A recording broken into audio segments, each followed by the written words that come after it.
be kind, and subscribe.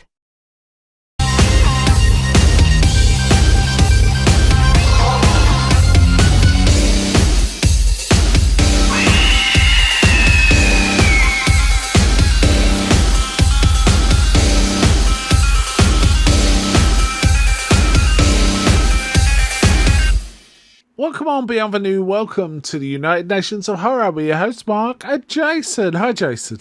Hey, Mark. Hello to you and hello to all our listeners. Yeah.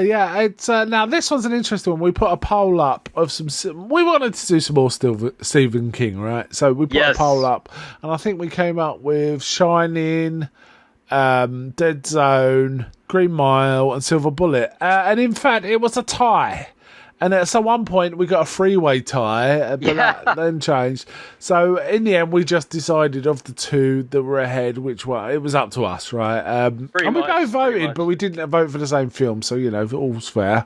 Indeed, And the two that were ahead were The Shining and Silver Bullet, and we plumped for Silver Bullet because you've never seen it, so it seemed like a fun idea, and also it makes it what we call a such sights episode where one of us hasn't seen the movie. So that's true.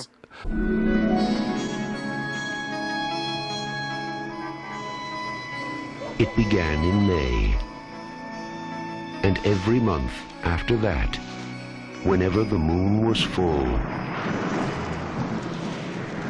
it happened again.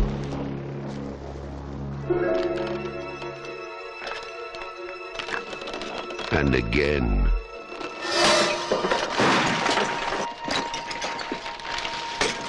What was that? It's over there. Point that at me. Nobody knew who or what was responsible. Come on. They only knew it had to be stopped. Now, from the master of mystery and suspense, Stephen King's Silver Bullet.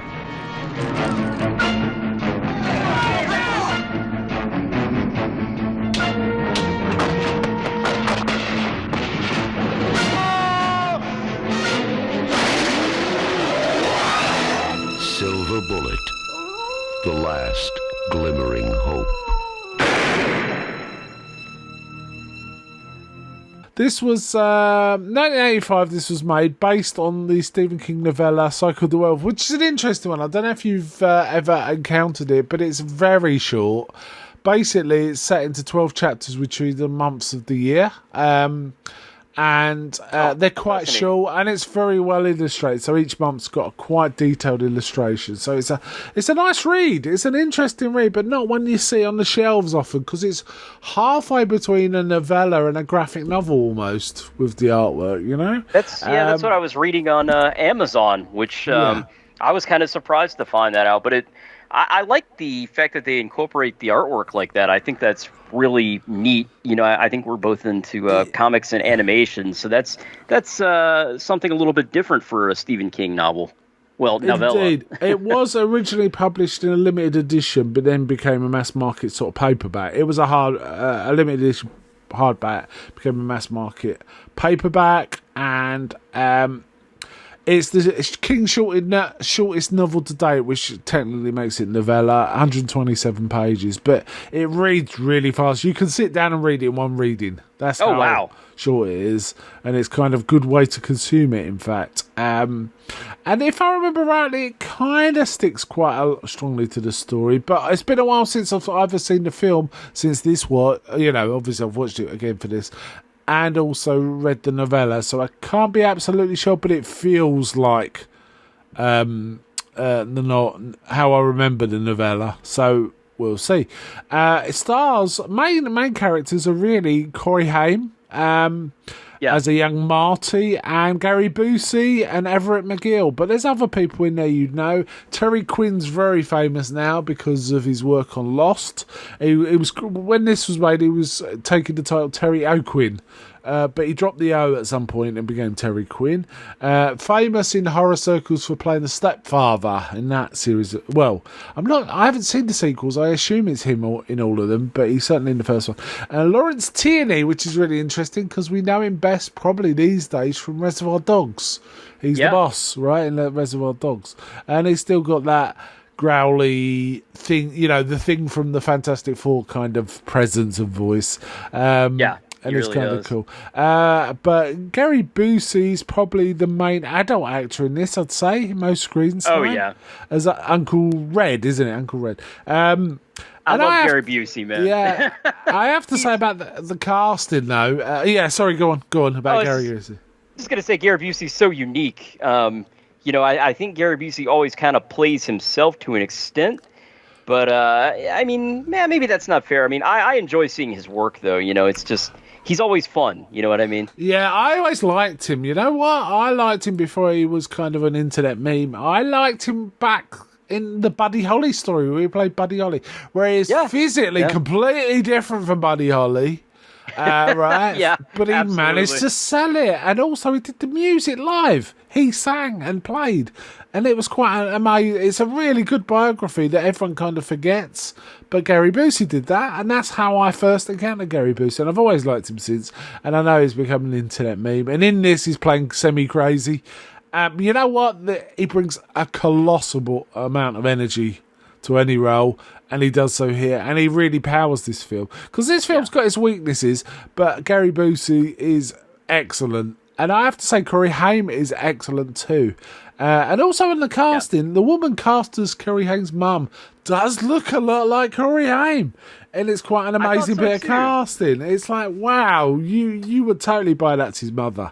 I kind of wondered for a minute. I was like, is that his biological mom? And then I was like, man, this is probably good casting, like you say. I don't actually know. I assume it's not his biological, but damn, does she look like? Yeah, they got that right. Yes. They definitely got that right. Yeah, and he's very good in this. Corey Haim's very, very good in this, child actor. And I quite like his sister, played by Megan Follows.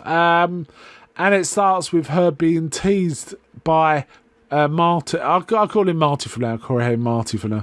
Teased by Marty's friend, and Marty feels bad about it, because she's ruined her pantyhose, and he kind of gives her the money to replace it because he feels so bad, and she doesn't buy it at first. But actually, you know what? This presents quite a good brother-sister relationship. They are at odds somewhat, but they do love each other and look after each other, and I kind of like that quite a bit. I do too. Yeah, I feel like that's kind of how it is with most siblings when you're growing up. You have kind of a love-hate relationship, and then when you're adults, in most cases, you're able to put those petty differences aside. And I mean, I know my younger brother, he's my best buddy nowadays. So. And siblings tend to either get on quite well or they never see each other, right? It's one. That's true. Usually, that's true. Once they got the choice, right? Interesting choice here to have Marty as paraplegic, not able to walk, but I think that's from the novella. Again, I can't remember exactly. I think it is, but he plays it well and he moves like he is a paraplegic. As far as I'm concerned, I think he presents that quite well. I do too, yeah. And they live in a small rural town, of course, in Maine. Interestingly, and I always got confused by this, there's a voiceover of the sister, who isn't a main character. Well, she's there, but she's not what you would consider the main character. She gives the voiceover, but the town actually feels like it's in the 80s to me. It feels contemporary to 1985, but in fact it's set in 1976. Interesting. But the voiceover ask you about that. Yeah, the voiceover is totally expendable. It's really not needed. I agree. Yeah, I don't know. I feel like they still Stand By Me or something and felt it would be a good idea, and it doesn't. I mean, it's okay. I wouldn't say it fails. It's just totally unnecessary, really. Yeah, I agree. Now, it starts with like this drunken guy on the railroad getting attacked by, well, we know it's a werewolf. By the way, I think we should announce we're going to be spoilers from the beginning on Yeah, this. we might as well go ahead and throw it out there. It is nearly 40 years old, so 39 years old. So okay, so if you haven't seen this film, you don't want it spoiled. Stop, go watch it, and then come back. But yeah, it starts with a drunken guy who is apparently a railroad worker, but he seemed to be a drunk. Yeah, he was definitely stumbling around there. Yeah, but gets attacked by a creature which is a werewolf and basically gets decapitated. So his head and body are separated, but it's on the rails. So his death gets passed up as a rail accident, right? He just passed out near the tracks. Yeah, no big deal. These things happen, Yeah. Terrible. Yeah. In addition, we see the sister Jane changing her pantyhose taking off her pantyhose because it's all muddy in the bushes, and she overhears a conversation between a woman and man where the man's basically saying, "It's not mine," and the woman saying, "You got to help me. You had that." And he goes, "You remember the fun times?" He says as he walks off, being a bit of a dick, really. Yeah, not cool, man. Not cool at all. Yeah, and then we see her killed in her own bed. There's a lot of rapid deaths in this. Yeah, I agree. Yeah. And some of them, actually all of them, are pretty horrific, I must say. Pretty well done, though. What do you think? Yeah. Oh, yeah. I really like the special effects in this. I thought they were pretty solid. Were they Carlo Rambaldi? I can't remember. I can't find the credit, but I think they were Carlo Rambaldi, who does a lot of practical effects. I think he did the special effects for Dune, for example. Oh, really? Oh, wow. Because Dino De Laurentiis produced this, and he also produced Dune. So I feel he was the De Laurentiis go-to for special effects, perhaps, in the 80s. We also see there's a very odd scene where Jane has to go look for Marty, and he's sitting in a tree. And remember his paraplegia, he's sitting in a tree with a kite. And I don't know if his friend helped him up there, but she helps him down. She's been sent to find him because he's like an hour late for dinner. He's stuck in, and I couldn't work out if he was stuck in the tree or whether he just lost. I don't know. Well, I think they show him like actually climbing up, like he uses his arms. He uses his arms, yeah. But he doesn't have any use of his legs, unfortunately. But I thought that was interesting too. I was like, wow. And I thought, when I saw that, I was like, man, you'd think that his friend, who is not handicapped or just would have got up to get the kite himself. But no, that's not the case. I also think it's kind of interesting. We talk about the brother-sister relationship, Mark, and the sister is maybe a little jealous because he gets a little more attention because he is handicapped, maybe. Yeah. I think that's not uncommon with handicapped, siblings, and just someone who's handicapped compared to like a kid who's able-bodied, Yeah. It probably creates I'm sure it creates a little tension in families, this kind of thing. We also see, so far we've had the railroad. Now, in the book, I think this equates to the months. So, month 1, the first person dies, and so on. But they contract it in this, so it's during a full moon or whatever. This also happens. We also then see this drunken bloke. Oh, and there's also talking about, I can hear howling from the greenhouse or something like that. And it's, okay. But this guy who owns the greenhouse, he's watching the TV, watching wrestling, isn't he? Oh, yeah. I got to say, I marked out there, Mark, which is what we say, when you're a pro wrestling mark, as they call it, a super fan. But I was like, NWA from the 1980s. That's great. And, not the rap group, but the organization of NWA, which was kind of cool because they were around in the 80s still. Yeah. So he's watching that, but he hears a noise from the ground. So when he goes in, we kind of see the werewolf in this bit, don't we? Somewhat. I think that's kind of our first look, isn't it? Yeah, let's talk about the werewolf design. Actually, it's very interesting. It's humanoid, like the Wolfman. It's almost bear-like, isn't it? In some respects. Yeah, it is. Because it's not like got much canine features apart from his claws and paws and head.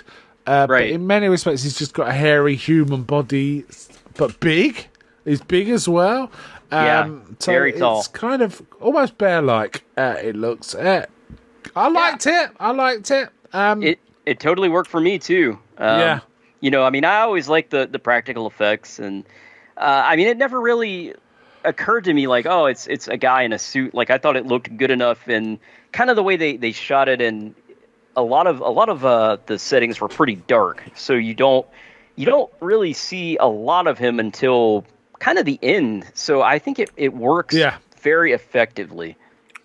Now, so after the fourth death, so far we've had the railway worker, the pregnant lady who gets killed in her own bedroom. So it's obviously not just an accident. We get the guy in his greenhouse, and we also Marty's best friend gets killed. He stays out after dark, and that one I think was. I mean, we don't really see anything of that. No, there's nothing but the way of it. We're just told really. Yeah. The implication is that not even the implication. I think his father says he was torn apart. And that's really horrific because even though Marty's friend is maybe a little bit of a jerk, he's still maybe like an 11, 12, 13-year-old boy, which then the townspeople get really riled up about that. Yeah, before we get to that, though, there's a few sort of character moments that happened before this. We see a bar where there's a little dissension arguing about stuff, and we see Lawrence Tierney running the bar, and he's got a big baseball bat with Peacemaker burnt into the side, hasn't he? That was cool. Which is kind of funny. We get Marty's mum really getting angry with Red, her brother, who's Gary Busey, who's a bit of a drinker. And a ladies' man, apparently, too. I think they said it's his third wife, right? Yeah. But she's kind of having a go at him. She said, look, he doesn't need to know how to fail at life. I'm worried he's going to at some point he'll give up, and he doesn't need you as a role model, which is kind of cruel. But Red really loves these kids. He's not a bad uncle. He's just a bit more relaxed about how he handles life. Let's put it that way. But I'd say he's a great uncle, actually. Oh, yeah. I think so, too. So I don't agree with Marty's mum about how Red is. He doesn't put him off. He carries hanging around, and that when basically Marty gets an idea of what's going on, talks to his sister, and they then have to proceed wed. But we're getting a bit ahead. I'm getting a bit ahead of the story here. So basically, there's a vigilante group forms. The sheriff's trying to stop it. The Reverend, who we haven't mentioned, Everett McGill from most famous from Big Ed from Twin Peaks, but he's been in a lot of stuff. And funny enough, we talked about him in the last podcast because I was talking about Brubaker because we were talking about David Keith. I got him the other one around. Yes. And I actually mentioned Everett McGill being in that film too. And here he pops up here. Indeed. Really like Everett McGill. Yeah, again, got a good horror pedigree. He's in The People Under the Stairs, for example. And Twin Peaks is horror adjacent, so there's that. Absolutely. He's also in bigger films, he was in one of the James Bonds, wasn't he? He was in License to Kill, I believe. That sounds right, Timothy Dalton. So it's good to see him here. He's been in a lot of stuff over the years. He is trying to stop the Lynch Squad, or the Vigilante Squad. The sheriff's kind of gives up after a while, doesn't he? He tries to sort of say, you're best to deal with the police, and he goes off. It's because the boy of the boy that was murdered, his father kind of comes up and basically tells him like, hey, like we need this vigilante kind of justice, and he really backs off after that, doesn't he? So they go out hunting in the woods, and they're not very capable. I think some of them aren't sober. They're quite old. Yeah, Lawrence Tierney's got his baseball bat. And when they go out into the woods, not only is it they're not very good. Well, basically they go shh to each other, but they've got these massive torches on the front of all their guns, so they're really, really not subtle about. No, they can be seen from miles away.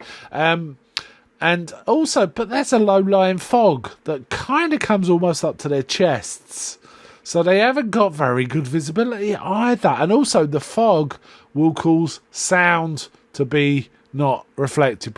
Fog does this, you lose when you hear sounds, you cannot easily tell where they're coming from. The something about the fog echoes the sound around, so it's really hard to orient, and that's reflected here. And they start getting nervous because something's happening, and one of them actually says, "Is it here with us?" And indeed it is, and starts taking him out. We see hands of the werewolf, don't we? Pull him down. And one of the best moments in the film is the werewolf actually gets the baseball bat and starts using it. Yeah, and you just see an arm with a baseball bat lifted and come down on someone who's underneath them, things like that. I did want to ask you, Mark. Did you get vibes of the original Lon Chaney Junior Wolfman with the fog and everything going on? Yeah, there was a bit of that. It was definitely that kind of fog, because there are moments where he's running through woods and it's a thick fog, so there is a touch of that. I wonder if it was a homage. I was wondering that too. Yeah. But essentially, they get wiped out. But weirdly, they don't say what they saw. Anyone who survived. Meanwhile, this has happened, and the Reverend is having a weird dream, which I think is one of the most effective special effects sequences in the thing, of his congregation. And then slowly, he's basically giving a wake to the people that died, and you don't realise it's a dream. You think it's a wake, but slowly people start turning into werewolves. Yeah, this was really cool. Really cool. Really effective and hard to explain, and then he wakes up, right? So you know it's a dream. Reminded me a bit of how the main lead in American Werewolf in London had these weird, horrible dreams of people, stormtroopers attacking him, monsters attacking him, and stuff like that. It was a touch of that. There's also a sequence a bit like this in a film called Company of Wolves, which I believe came out before this. Let me just check when it came out. Oh, interesting. A British horror, it came out the year before, horror film where there's a dinner banquet happening, and slowly the guests all start, it's almost like they've been cursed, and they all start turning into wolves. Oh wow! Which reminded me of this somewhat. And we'll cut to the chase. The Reverend is the werewolf, right? Indeed. Now, at that point, did you know, or when I have, because I've seen it before. Right. But in the past, I cannot remember, because I think I read the book first, so I would have known. Okay, that makes sense. So but it's not entirely revealed yet. But it's interesting. He's dreaming about werewolves while these murders are happening, but it appears he's all in his bed, But he does wake up shouting, "Let it end," doesn't he? Yeah, he does. Now, I thought when he said that, he was just thinking, like, he was saying, "Let the murders in," pretty much, So, I mean, he was on my suspect list, but I wasn't, like, totally convinced it was him yet by this point. Yeah. Basically, because of these murders, the sheriff declares the 4th of July celebrations are cancelled and there's a curfew on. Right. Now, Marty's family, the Coslaws, basically, Red turns up, and he's got a load of custom-built... He's got a load of fireworks, hasn't he? In addition, he wants to give Marty a gift, which is awesome. Yes, I have to say, cool. Before he even gets his gift, the wheelchair he's got is kind of cool because it's kind of motorised and he really moves around fast. Yeah. But and Red it's called the gives Silver Bullet, right? Well, no, his original wheelchair is motorised. But then Red gives him this new one, which is like almost like a motorbike with 3 wheels, right? Right. Called the Silver Bullet. It's decorated. It goes really fast. So that's an awesome gift.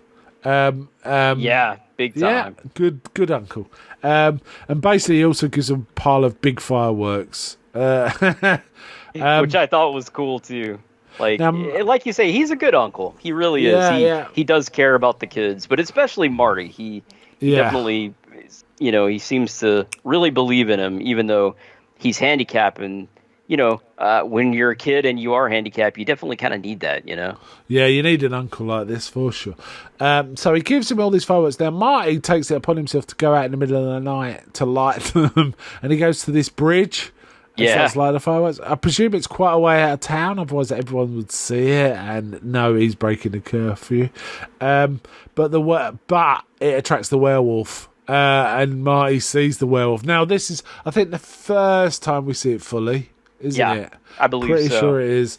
And we get this awesome moment where he fires a rocket at the werewolf and it hits it right in the eye, straight in the eye, and it runs away. Marty knows that he's basically got the werewolf in the eye, and he talks to Jane, who believes him pretty much. He says, look, well, she certainly says, I'll check it out then. I'll start looking for people that have been, lost an eye.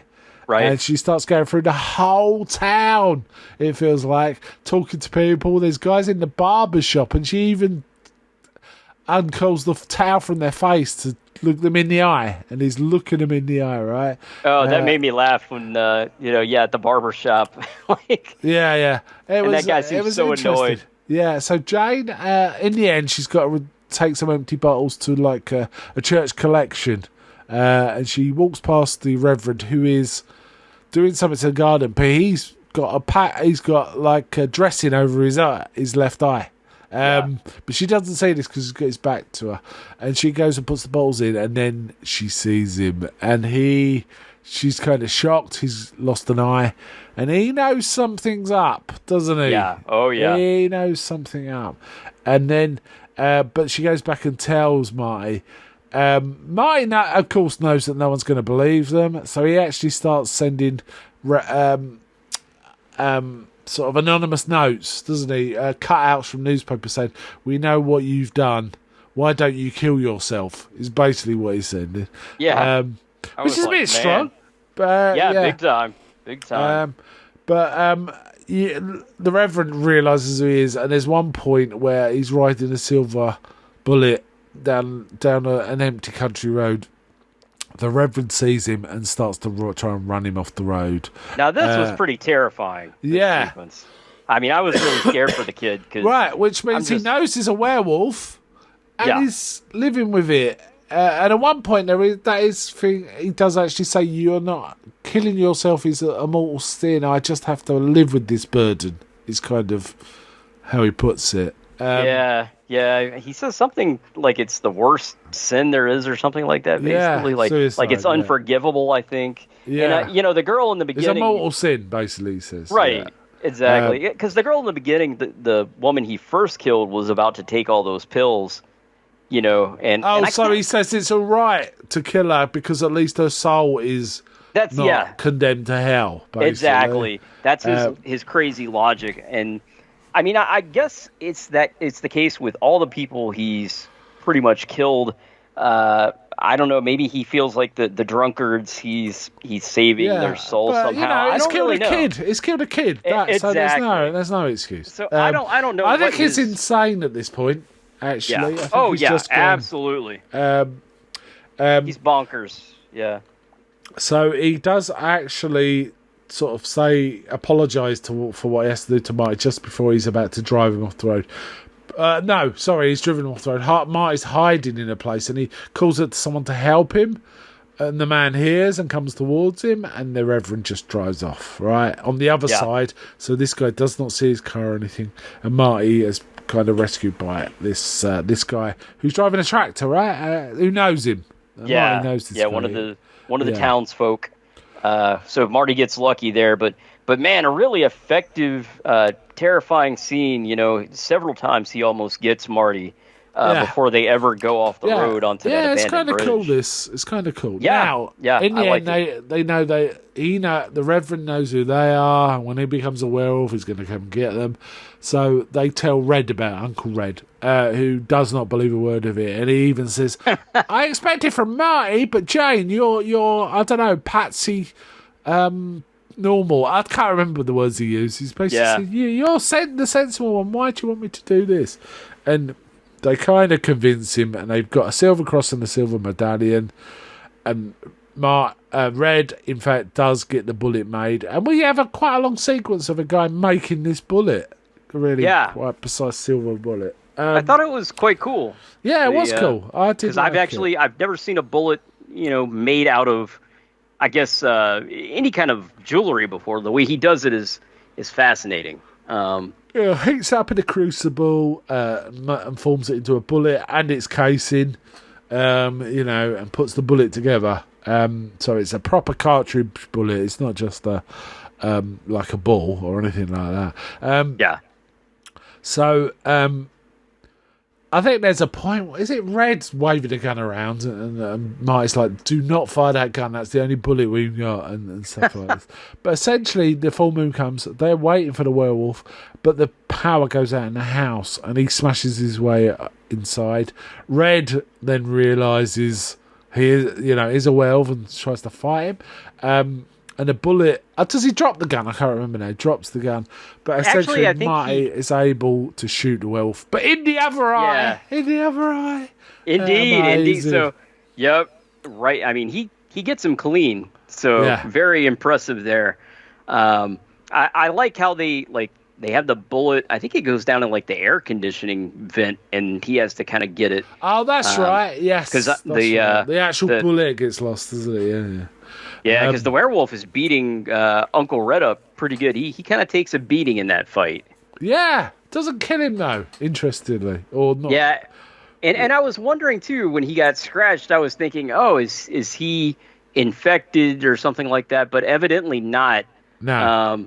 Because they never mention it. So No, what they do say is there's lots of different werewolf myths, and and they've all got different versions. But the one thing they have consistently is Silver will kill a werewolf, which is not true at all. That is made up from Universal, or they're about. It's a cinematic thing. A silver bullet doesn't in traditional sort of mythology, silver bullets don't kill werewolves. Yeah. But, it's fine. but it works, Yeah. So they shoot him in the other eye, and then he slowly turns back into the Reverend in a cool sort of transformation. It's not all entirely on camera, it cuts away and then we go back. But it was all good. It all looked really good. Oh yeah, I thought so too. And basically they've survived, and there's no real follow up. The voiceover Jane says she hasn't always been able to tell her brother she loved him, but from that point on she was able to. Yeah. And that kind of happens when families go through really intense things, or grief, or things that bring them together and realise they got each other. Yeah. So kind of fun. It wasn't the greatest horror. It wasn't particularly scary, I don't think. Oh no, there were some cool didn't think so sequences. either. I really liked Everett McGill's mad stuff as well as, but Gary Busey gave it so much energy. He was great. He was great in this. Yeah, I feel like maybe the second half it kind of drags a little bit, but then it gets back on track relatively quickly. Particularly when the Reverend is chasing Marty, which I think is actually the kind of the most scary sequence. Yeah, of I would the say film. that is the tensest sequence of the film, and the end, and the end part as well. Yes. It didn't do that well. A lot of critics didn't particularly like it, and they thought it was just low grade. But I wouldn't say it was low grade. I don't think. But we're looking at it, 40 years later. So. But, I mean, Robert Ebert quite liked it. He said he gave it 3 out of 4, enjoyed it, but he felt it was more like a parody of the novella rather than a straight conversion of the novella. I don't quite see it like that. I don't think it was a parody. I feel like it was delivering a story in a kind of fun way. I would not mind reading the novella after seeing the film. Just to maybe it fills in a few gaps that the movie kind of had to speed through, but it's so hard to adopt a movie from any kind of novel because you're just you're adapting, you're trying to get so much in there, and you're also trying to convey all this to the audience. So I'm sure it's difficult. Yeah, more recent reviews are a lot kinder to it. For example, I've got one critic here called Daniel Attias who says it's a very creepy and effective story and develops beyond a typical werewolf movie. The family stuff is probably the unique part of this story, I'd say. And that what he said was, when I think of great horror films and great werewolf things, and when I think of a great King film, I think of this. So he really likes it. So that's kind of interesting. Yeah. Yeah, and some people like the special effects, and some felt it looked more like a smoke. Someone unkindly describes it as basically it looks more like less of a werewolf and more like Smokey Bear. Smokey the Bear. I don't know that I would say that. I think it's pretty effective. It's it's pretty horrifying. Actually, he looks even more terrifying when he gets the firework through the eye. Like, I thought that was kind of cool because he looks even more creepy. And apparently they got like a dancer guy to be in the suit to get the movement a bit different. But Dino De Laurentiis didn't like it. He felt it was better with Everett McGill. So most of this, when we see it in full body, is Everett McGill in costume. Oh, fascinating. And he does a great job. He does. It's a good job. You would, I felt it was well conveyed. So the sort of, I mean, on this Rotten Tomatoes, it's 41%, which is pretty low. So I felt it was better than that personally. Yeah, me too. I find it's enjoyable, kind of throwaway. I put it mid to low tier King is for me. This, though, I think individual elements of it, as I say, Corey Haim, Gary Busey, and the family dynamic are the strongest parts of this. And Everett McGill is also pretty, and the werewolf costume is also pretty strong, but the film kind of meanders a bit here and there, and there's a few elements it doesn't really need. For example, the bullet making was quite a long sequence. I liked it, but it was quite long.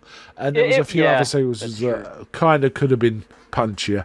But overall, I quite liked it. So yeah. It was, I'm the same. It was all right. How? Any final thoughts, and we'll get to rating.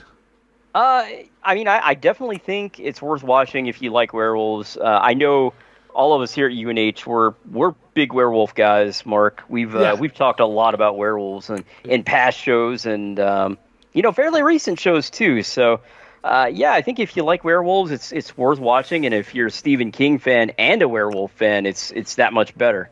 I'm going to read the novella, I think, at this point. It's worth a read. It is worth a read. I like the fact I don't think there's another werewolf film like this involving I don't think so. A family, and the werewolf is a main person of the town, but in disguise. It's quite unusual.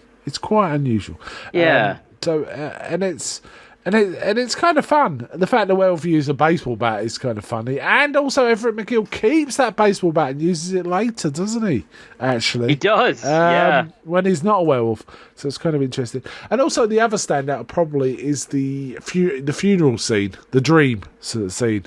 That's probably the most interesting, startling bit of the whole film, actually, in many respects. Yeah, I would say so too. Yeah, if you're looking for straight up horror, I mean, it is pretty horrifying.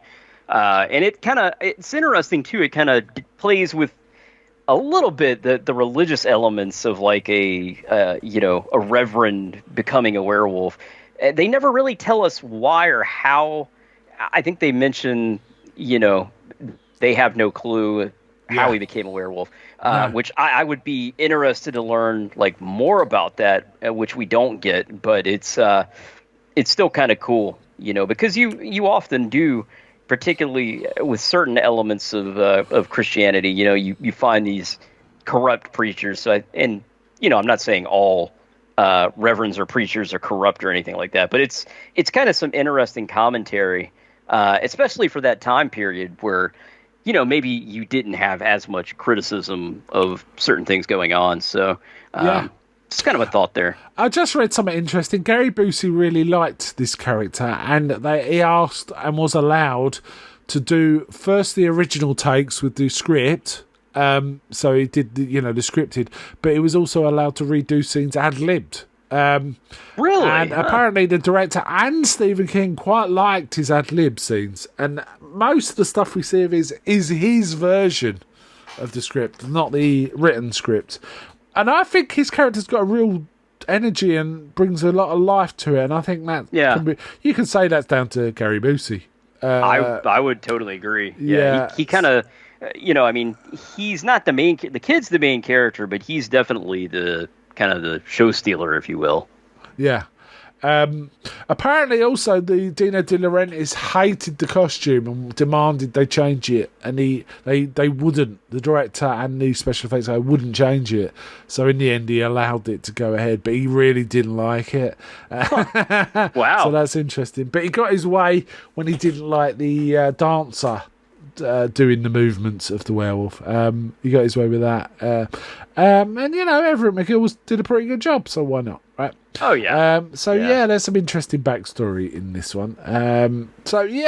It's standard King, Maine family. He loves his Maine. And it was a nice take on his werewolf. He's done other werewolfy things, but they're more like half werewolf characters in his more fairy tale kind of. The Talisman has got a character in that's kind of interesting, for example. But it's interesting to get a werewolfy King take on werewolves. Definitely. How would you rate this film?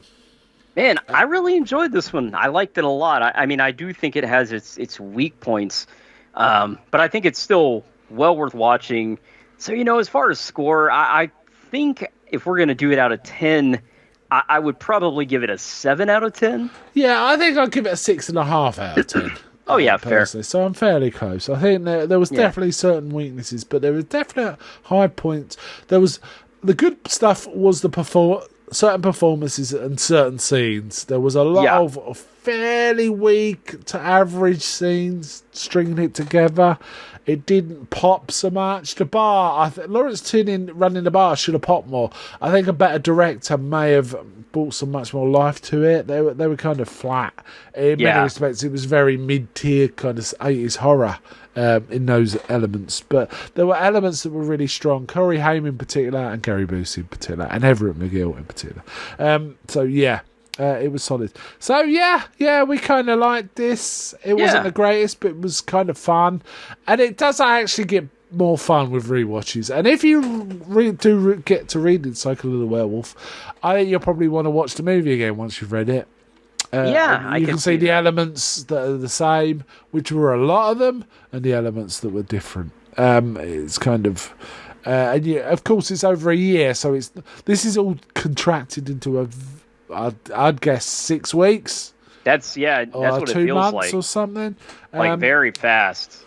And you feel like they don't really pay attention to, like, there's got to be a month gap between full moons. And you can argue there is a full moon for 3 or 4 nights, really. It's not just one night of the month.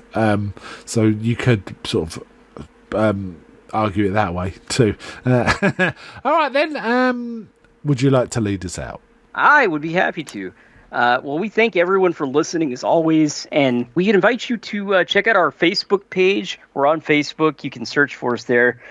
You can listen to us wherever you find quality podcasts. We're pretty much on everything now. So the video version... oh, excuse me. I have to cut that part out. The video version of the podcast usually drops about a week after the audio. So we encourage you to subscribe to our YouTube channel and the audio version on Spotify, wherever you listen to your podcast. You can get us anywhere. But our Facebook group, we have a really nice kind of small community there. So we'd love to talk to you, and we invite you to come join us there. Yeah, that is facebook.com groups UN of Horror. Yes. One word, UN of Horror. Exactly. So until next time, bye from me. And bye from me. Right here on the United Nations of Horror. The United Nations of Horror is a podcast about all things horror. From thrillers of yesteryear to today's modern horror, we are here to present fun and intelligent conversation about the genre films we love. Join us and please help spread the word about the United Nations of Horror podcast and videocast to horror fans across the globe. Find the podcast on all fine podcasting services. Join us on Facebook by simply going to facebook.com and entering in United Nations of Horror. You can also find us on YouTube by going to youtube.com and searching for United Nations of Horror podcast.